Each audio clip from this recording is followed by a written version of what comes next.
On the third turning of our shared years, I wove a tale of corporate necessity to lure Ethan Walker into inking our severance. He remained blind to the ruse, his gaze tethered wholly to Emily, the spectre from his youth, newly returned from distant shores. Not until the mandated month of reflection had bled its last hour did the final papers find his hands, shattering the glass dome of his oblivion. Then, like a storm unchained, he began his frantic hunt for me. That first evening after the deed was done, he crafted some flimsy pretext to skip our evening meal. CEO though he was, his schedule had swelled absurdly of late. All for Emily. She required a roof, assistance with boxes, introductions, strategies. Ethan gave himself to her cause without reserve. In 30 days, his returns to this house could be tallied on 5 fingers. Even yesterday, our anniversary, he dismissed it with a blade sharp "I forgot." Only when I glimpsed him in another's photograph, glowing in the orbit of Emily's world, did the truth fully crystallize. He had not merely neglected, he had erased me. "What are you thinking about, Sarah?" Ethan's voice cut the silence behind me. His brow was knotted, tone-edged like broken glass. "How many times have I called you? Why do you just stand there, unanswering?" I surfaced slowly from the depths of memory, drew a steadying breath, and opened my mouth to reply. When it washed over me, a wave of syrupy perfume clinging to his collar, a scent that was never mine. I wear no fragrance. Reflexively, I raised my hand to cover my nose. "Nothing, I was just thinking about the contract I signed yesterday," I replied. The anger on Ethan's face faded and was replaced by disdain. "That tiny little contract of yours, what's there to think about?" He scoffed. "Now, Emily, she's impressive. Just got back and already closed such a major deal, bringing in a huge profit for the company." He went on and on singing her praises, completely forgetting that the entire deal Emily landed was built on his professional network. Yet he never once shared that network with me. According to him, "You've got hands and feet. Why do you always want to take shortcuts? You know, the kind of people I hate most are the ones who want everything handed to them. So every single contract I've ever landed, I fought for on my own. I worked late, drank myself sick, literally until I had stomach bleeding just to sign those deals, and he never once gave me the smallest compliment. And now here he was righteously claiming that I wasn't as capable as someone else." It felt absurd, laughable even. Maybe it was because I hadn't said anything for a while, or maybe he noticed the small movements I made. But Ethan suddenly fell silent, clearly unsettled. He took off his coat and hung it up himself. That was new. He used to be so lazy, wouldn't even walk a few steps to hang his jacket. It was always my job, but this time not only did he hang his own coat, he even picked up my handbag from the couch and placed it neatly on the rack. That's the kind of man Ethan is, guilty and trying to make up for it in small, meaningless ways. In the next moment, he pulled a beautifully wrapped gift box out of his pocket. "Sarah, I'm sorry, I forgot our 3rd anniversary yesterday. This is for you," he said. He looked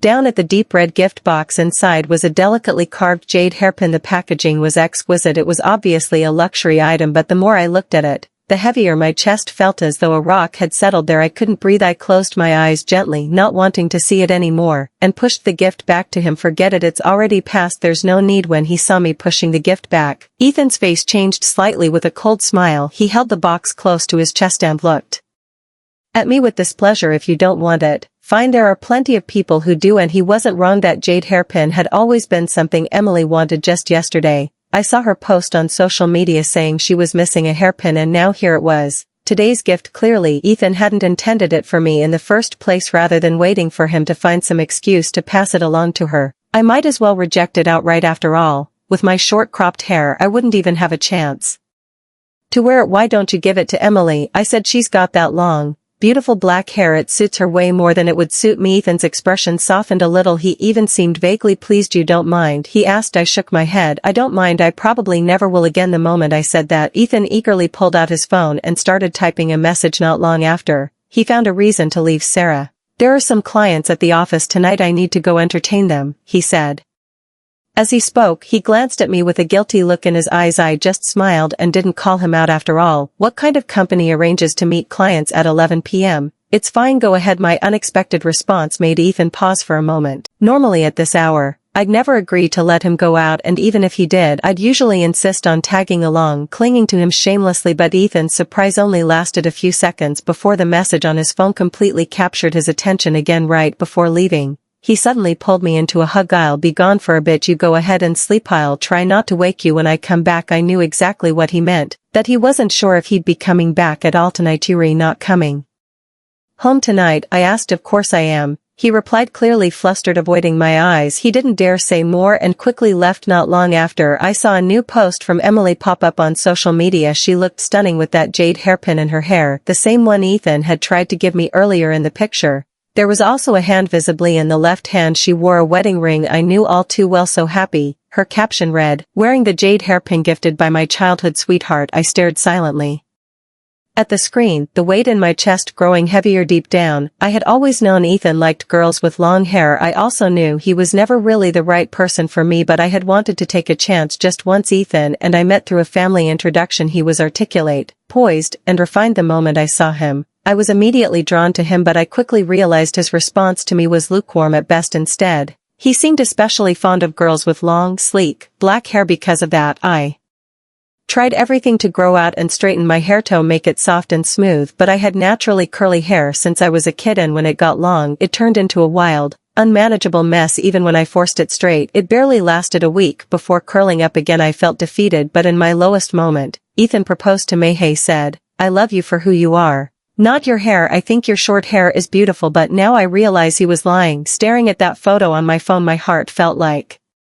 it had been pierced by an arrow. Bleeding and collapsing, gasping for air. In 3 years of marriage, he had never once touched my hair, let alone washed it for me, and yet there he was in that video, gently washing and blow-drying Emily's hair with care. So it turns out whether hair is long or short really does matter to him. Or maybe it's not the hair, it's the person. I turned off my phone and forced myself to sleep. In the haze of near sleep, I felt a sudden dip in the mattress beside me. Ethan slipped into bed, his arm wrapping around my waist as he pulled me to face him. "Sarah, are you awake? It's been a long time since we've been close." I opened my eyes reluctantly, only to see a lipstick stain on the collar of his white shirt. "You should go wash up, clean yourself," I said calmly, motioning toward the mark. Realizing what I'd seen, Ethan stumbled out of bed and rushed to the bathroom in a panic. I didn't know how long it passed before he returned. He gently called my name, but I stayed silent. "Sarah, are you asleep?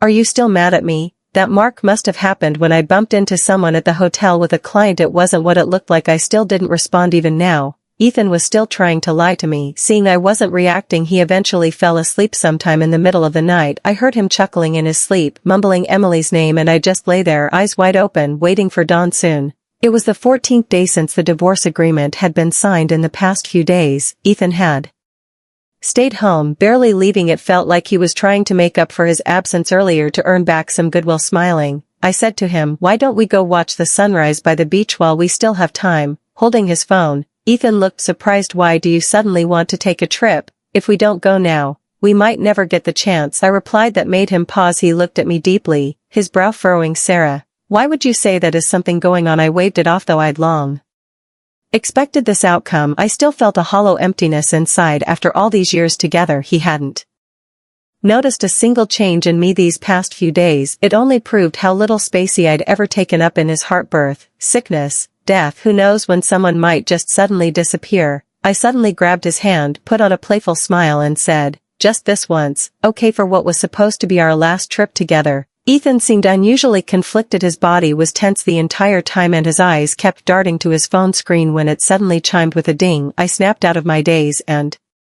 smiled at him. "It's okay if you're busy, we can always go another time if there's ever a next time." Those words seemed to release the invisible pressure wrapped around him. His entire body relaxed as he pulled me into a tight embrace. "I'm really sorry, Sarah. Something came up last minute with a contract and I have to go on a business trip, but next time, wherever you want to go, I'll go with you." I forced a smile. He carried a trace of bitterness, but Ethan didn't notice. His eyes were already fixed on his phone again, his mind clearly elsewhere. I quietly went upstairs, the message I'd seen on his phone still echoing in my head. Emily had invited him on a trip and he agreed. In his heart, I would never be as important as her. I didn't want to admit it, but that was the truth. Suddenly, feeling suffocated, I changed into a track suit and went out for a jog. Before I left, I asked Ethan if he wanted to come along without even lifting his head. He firmly declined. "No point. Not interested." I picked a park farther from home on purpose. Maybe it was because it was getting dark, but the place was nearly empty. I had just finished 2 laps when I heard playful laughter coming from ahead. "Ethan, stop, I'm trying to run, you run your way, I'll do my thing. I just love grabbing your ponytail." Then just like that, I collided head-on with the two of them. Ethan's hand was still holding Emily's silky black ponytail. Both of them were wearing athletic wear, matching couples outfits, no less. I looked more closely and confirmed it, definitely a set. They saw me 2 at that point. There was no point avoiding it, so I smiled and greeted them out for a run. Yes, Sarah, Emily answered cheerfully. What a coincidence. Today are you running alone? That's kind of sad, but I guess you probably wouldn't want to join.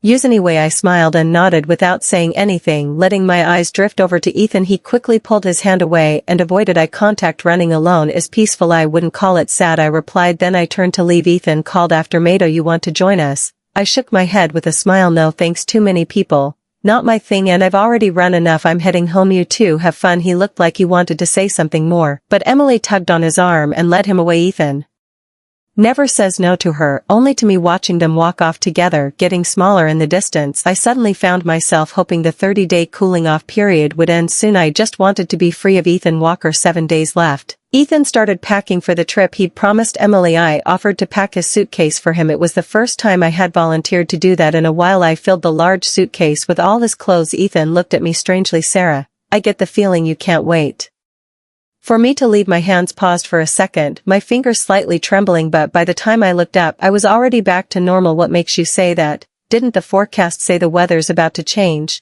I'm just packing extra clothes just in case. He didn't say anything. His brows stayed furrowed, like he could sense something was off but couldn't quite figure out what it was. That evening, I cooked a full table of spicy Sichuan dishes. Ethan looked at the food in a daze, his expression mixed with confusion and concern. Sarah, I thought you never ate spicy food. Then I guess you remembered wrong, I said casually, scooping up a big bite. Almost immediately, pain surged through my stomach in sharp waves. I clutched my abdomen as cold sweat formed on my forehead. All right, Sarah, enough. I didn't even say anything to upset you. What are you trying to prove by acting like this? Ethan's voice was sharp, almost annoyed. The stabbing pain came in waves, making me hunch over involuntarily. Even speaking a full sentence to Ethan felt exhausting. Ethan, take me to the hospital, I said through gritted teeth. 1000. Seeing that I was clearly not faking it, Ethan finally panicked and rushed to help me into the car. While driving, he began to voice the suspicions that had been building in his mind. You know, spicy food doesn't agree with you. Why are you forcing yourself to eat it? Sarah, you've been acting really strange lately, doing things you don't even like. I had my eyes shut tightly from the pain and didn't answer. The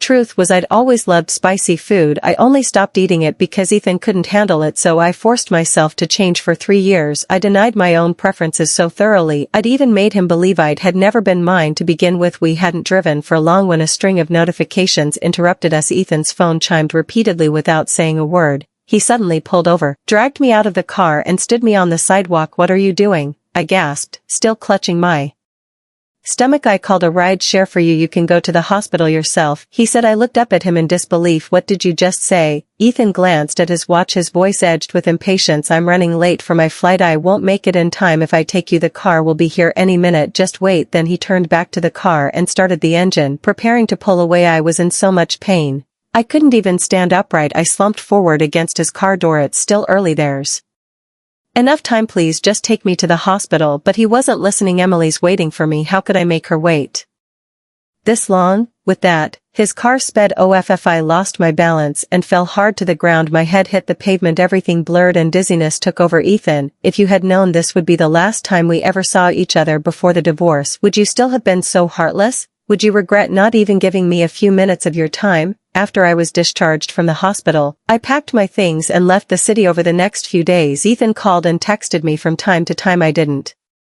respond. He probably assumed I was still angry, and eventually his attempts began to slow down. But on the day the 30-day cooling-off period officially ended, I mailed him the finalized divorce agreement. That's when Ethan finally snapped. He went into a frenzy trying to contact me, calling and texting dozens of times a day, but no matter who he asked, friends, clients, anyone, no one knew where I had gone. I left him hanging for 7 full days. On the 38th day after the divorce agreement was signed, I finally called him, my tone cold and detached. Ethan, do you agree to the divorce? The moment the call connected, he frantically shouted my name. Then came a long, heavy silence. He didn't answer my question directly. Sarah, where are you? Whatever this is, we can talk about it. I let out a quiet laugh. I couldn't think of anything left to talk about. Ethan, let's end this. Finalize the divorce. It's better for both of us. You won't have to worry about me anymore, and you can openly travel and date Emily all you want. I'll be free to start the next chapter of my life. 2. I don't agree, Ethan roared like a volcano erupting. I had no idea which part of my Words triggered such an explosive reaction that divorce agreement wasn't signed by May never signed something like that, but then his voice softened again, trying to sound sincere, trying to coax something out of me. Sarah, where are you? I can explain everything. Things between me and Emily aren't what you think. Let me explain. Okay, I cut him off before he could continue. I don't care what's going on between you and Emily, that's not my concern anymore, but you're sure the signature on the divorce agreement isn't yours? Because once you've signed something, you have to take responsibility for it. Ethan went silent, stuck as much as he wanted to deny that the handwriting on that paper was his. It unmistakably was. He had spent days doubting himself, wondering whether he had actually signed the divorce agreement, trying to recall anything, but his memory was blank, so he tried to shift tactics. That agreement, you tricked me into signing it. It's not legally valid. I don't accept it. What he said was technically true. But of course, I wasn't about to admit that. I curled my lips into a cold smile. You're saying I tricked you into signing it? Do you have any proof? You've signed so many contracts. Don't you know that as long as there's a signature, it's legally binding? And even if you refuse to acknowledge the divorce agreement, I can file for divorce in court at any time. In that moment, I could almost picture Ethan on the verge of a breakdown. I could hear his heavy, frantic breathing through the phone, growing louder by the second. After a long silence, his voice came back, weak and trembling. Sarah, do we really have to end it like this? My reply was firm, yes. So Ethan, have you decided? Are we getting divorced? I pressed him again and again, refusing to let him escape the truth. This time, though, Ethan didn't explode. His voice dropped low, like it was weighed down by unbearable pain. All right, let's get divorced. The next day I flew back to the city. I had sent Ethan my flight details. I was planning to get it over with quickly. As soon as I landed, we'd go to the civil affairs office and file the final paperwork. No delays. But no matter how well I planned, nothing ever went as expected, or maybe more accurately, Ethan had carefully planned his own version of events to trick me into returning. He got into a car accident right in front of me, barely 10 meters away. The car didn't slow down at all. It crashed straight into a guardrail. He climbed out of the wreck with blood running down his face, looking at me with a pleading expression, yet still smiling. I am sorry, Sarah, he said. I got distracted for a second and confused the gas with the brake. Looks like I won't be able to go with you to get the divorce certificate today. I was certain he did it on purpose, but I didn't know what to say. I could only stare coldly at him. Ethan Walker, you're insane. His bloody hand suddenly reached out and grabbed my wrist. Yeah, I'm crazy. I've gone completely mad thinking about you. Sarah, do you have any idea how much I've missed you? It's been over 2 weeks without a single word from you. When I got back from my business trip, all I found was that divorce agreement. You really have a heart of stone. Just disappear and quietly file for divorce without even telling me. He looked at me so earnestly, his blood mixing with tears as they streamed down his face. I shoved him off without a hint of sympathy. Still lying to me? Were you really on a business trip, Ethan? Or were you out vacationing with Emily again? Did you think I didn't know? I begged you. Practically tore my lips, begging you to go to the beach and watch the sunrise with me, but you refused. Like it would kill you. But one word from Emily and you ran to her like your life depended on it. I kept speaking as I slowly stepped away from him. I've had enough of this marriage. Since you like Emily so much, I'll set you free. Go chase her all you want. Ethan's eyes filled with panic. He took a few quick steps forward and tried to grab my hand again. Sarah, please just listen to me. It's not like that. Emily and I are just friends. I don't like her. I only like. A loud slap cut him off. My nails tore across his already bloody face, making his features twist even more in pain. Don't follow me. Don't want to hear another word from you. You disgust me, I said coldly. Because of your accident, I'll give you 3 days. After that, I'll be waiting at the civil affairs office. If you're not there, don't blame me. I'll file for divorce in court. I turned and walked away, leaving Ethan behind, shouting my name over and over. His voice was raw, desperate, even hysterical, drawing stares from every passerby. But I never looked back. After leaving the airport, I checked into a hotel. I had one more reason for returning. I was going to resign from my job. Even though Ethan was the general manager of the company, I still needed to follow the proper procedures. At the office, I went straight to her department and handed in the resignation letter Terry had prepared in advance. Manager Smith, your resignation needs to be approved by upper management, the HR rep told me. I frowned in confusion. I assent that usually something handled by HR. The HR manager looked troubled. A few days ago, Mr. Walker gave strict instructions. From now on, anything related to your employment must be handled personally by him. As soon as I heard that, a wave of frustration surged through me. Ethan Walker was clinging to me like a leech, trying to trap me here, forcing me to come to him even if it meant I'd have To make the first move so after leaving the office I went straight to the hospital. Ethan had clearly anticipated I'd come. He had already texted me the hospital's address and even his room number. When I pushed open the door to his hospital room, Ethan's eyes lit up instantly from the bed. He tried to sit up, but the next second, Emily pressed him back down. "Sarah, how rude of you," she said. "Ethan just had a car accident. He needs proper rest." I stood to the side and watched coldly as Emily tucked his blanket up with great care, her hand tightly gripping his. Her whole demeanor radiating exaggerated tenderness. Unfortunately for her this time, she was misreading the room. Ethan shrank back from her like he'd been touched by a venomous snake, clearly uncomfortable, his eyes darting away from mine. "Sarah, I don't know how Emily found out," he said nervously. "You have to believe me, I didn't tell." "He then, what are you saying?" Emily blinked innocently. "You were in such a serious accident, of course I had to come take care of you, unlike some people who didn't even bother to check on you until now." There was a faint sneer behind her words. In the past, I might have flown into a rage, cursing her without care for decorum, but now I just felt numb, flat. Nothing stirred inside me. "You don't need to worry," I said calmly. "Even if you end up taking care of him in his bed or in it, I don't care. He's just leftover trash I've already thrown out. If you want him, take him." Then I placed my resignation letter in front of Ethan. "Your hand's not broken, right? Go ahead and sign. Let's end this cleanly." Ethan stared at me without saying a word, lips tightly pressed together. After a long pause, he lay back down, pulled the blanket over his head and tried to hide from the conversation. "I am not feeling well. We can talk about this later." I lost patience. I yanked back the blanket and grabbed his arm, dragging him up. "You can still move, and being unwell doesn't stop you from signing a name. Ethan, stop acting like a child. It only makes me look down on you even more." The pressure caused his barely healing wounds to reopen and fresh blood seeped through the white gauze. He winced in pain, cold sweat beading on his forehead. His eyes reddened as he looked at me like a wounded animal. "Sarah, it hurts. You never treated me like this before." He was trying to play the sympathy card, hoping to stir up memories of the past, but all it did was remind me of the night I was doubled over in pain and he left me on the street like I was nothing. "Didn't you teach me this?"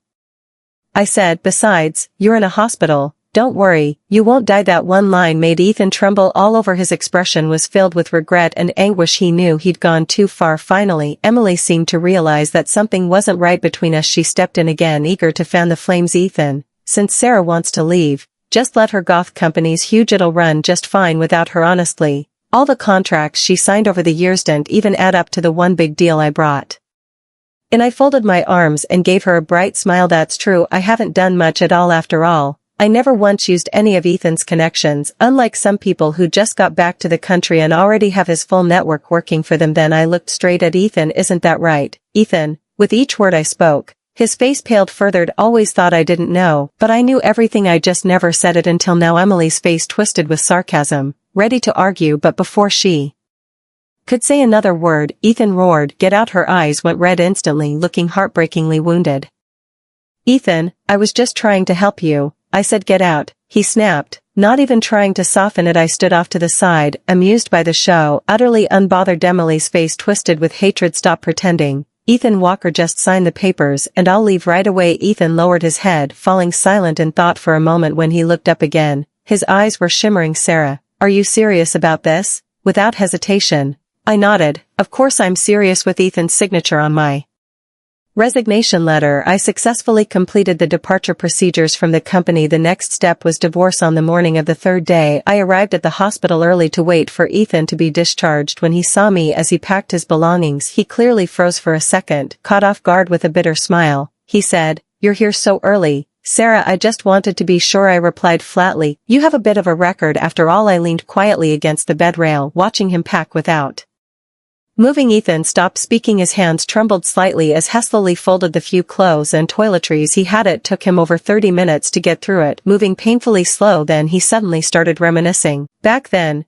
every time I went on a business trip, you pack all my clothes for me so neatly, down to the smallest detail. Those days were good," I responded absently. "Better learn to pack for yourself now," I added. "No one's going to keep doing it for you." "Oh, wait, there's always your precious childhood sweetheart. Let Emily pack for you. I am sure she'll pamper you as much as you want." The casual and different tone made Ethan smile bitterly. "Sarah, there's really nothing between me and Emily, even if there ever was. It's all in the past. We were just young and foolish. I cut him off impatiently. I didn't come here today to talk about your past. My sharp, unforgiving stare pinned him in place. You're being discharged, so let's go finalize the divorce. Don't think you can run from it. Ethan's expression shifted immediately. Panic flickered in his eyes. His hands fidgeted helplessly on his lap. Just then, a nurse walked in. Mr. Walker, we're ready for your final discharge checkup. If everything looks good, you'll be able to leave today. Ethan exhaled deeply in relief as if he'd been saved and eagerly followed the nurse out of the room. He was always trying to escape, always avoiding reality. He went through a ridiculous number of unnecessary tests and somehow dragged things out for another full day in the hospital. I stayed with him the whole time, and every so often I'd lean in close. And when are we going to get divorced?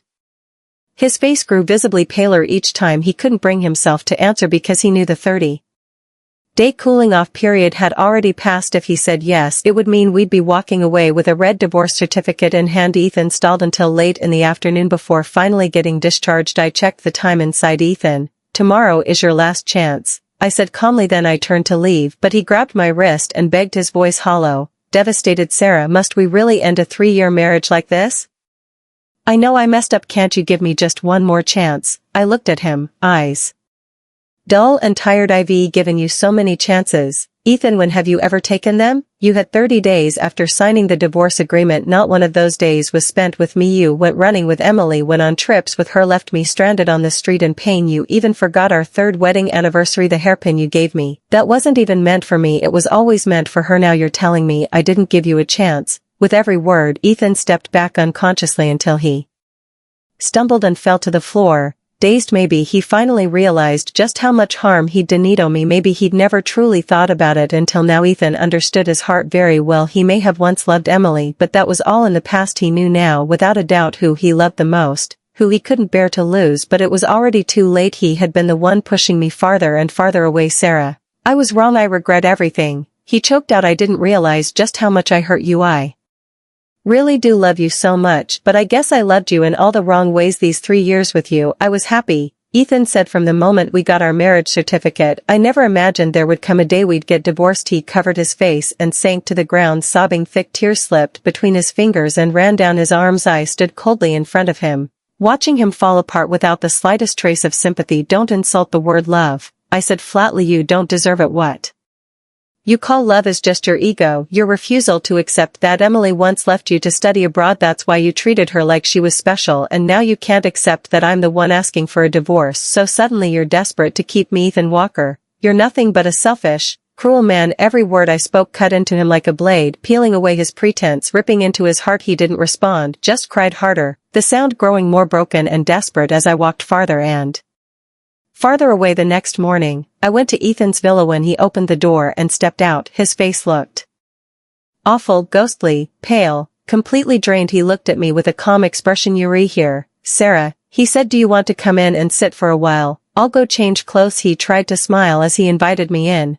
but I refused. He didn't say much after that, just turned around and quickly changed into a sharp formal suit. This suit, I didn't think I'd have a reason to wear it again, he said. I didn't answer right away, just nodded, but of course, I recognized it. It was the same suit he wore the day we got our marriage license. It still suits you, I said softly. You should wear it more often. Ethan drove straight to the civil affairs office without stalling this time. I didn't give him a chance to delay either. Just like the day we got married, I was the one rushing him through the process. When we walked out of the building, divorce certificate in hand, his face was streaked with tears. He forced a bitter smile, staring down at the red booklet in his hand. Sarah, your heart is so cold after everything we've been through. You just stopped loving me just like that. I lifted my chin and crossed my arms, feeling lighter than I had in years. I stopped loving you because you chipped away at it bit by bit every single day. Anyone else could say that to me, but not you. It felt like the version of me that once shone so confidently had finally come back. Just then, Emily came running toward us, shouting Ethan's name. I glanced at him. Turiaso called her. He didn't hide it. He nodded. We're already divorced. There are things I need to settle. I gave a nonchalant hum of acknowledgement. It didn't matter anymore. Ethan and I were no longer connected. Even if he remarried tomorrow, that was his business. Ethan, now that you're divorced, does this mean we can finally be together? Emily asked, eagerly latching onto his arm like a victor claiming her prize. The next moment, Ethan pulled his arm away and pushed her back. Emily, from now on, you are you and I am May. Will never be with you. And I will never marry you professionally. You're still an employee. I'll support you within the bounds of that role, but anything beyond that, It's on you. Emily's face crumbled as her expression collapsed. Ethan pressed on with brutal finality. Given the number of times you've left your post without approval, I'll be filing a report according to company policy. He was utterly merciless this time, no matter how Emily begged. He didn't budge. If you have that much energy to chase me, put it into your work. Go land a couple new clients instead. Realizing she had no hope left, Emily fled, humiliated and defeated under Ethan's cold, unflinching gaze. Then Ethan looked back at me, eyes full of longing. Sarah, you were right. Everything really was because of my pride, but with you, it's not pride, it's regret and sorrow. I regret everything I did and I mourned the life we could have had together. I was tired of hearing it. I covered my ears, dropped my head and started to walk away. Then he pleaded again, voice trembling. Sarah, can you give me one more chance? I turned around with a smile. Sure. We got on buses heading in opposite directions. If you can find me by the time your bus reaches its last stop today, I said. I'll give you one more chance. Ethan's eyes lit up instantly, his cracked lips opened slightly. Really? You're not lying to me? I'm not lying, I said. At that moment, a light rain began to fall from the sky. We each boarded our separate buses. Moment his bus pulled away, I quickly got off mine, flagged down a cab and headed straight to the train station. Through the rear window of the bus, Ethan saw everything. Me jumping off the taxi, driving away. He panicked, slamming his palms against the window, shouting desperately, stop the bus. But I was already gone by the time I stepped onto the train that would take me far from this city. A message lit up on my phone. Sarah, you lied to me. He tricked me again. So I replied, that's right, I'd rather lie to you than be with you. Then I pulled out the SIM card for my phone, snapped in half and tossed it out the train window. This was the start of my new journey, a journey that finally belonged to me.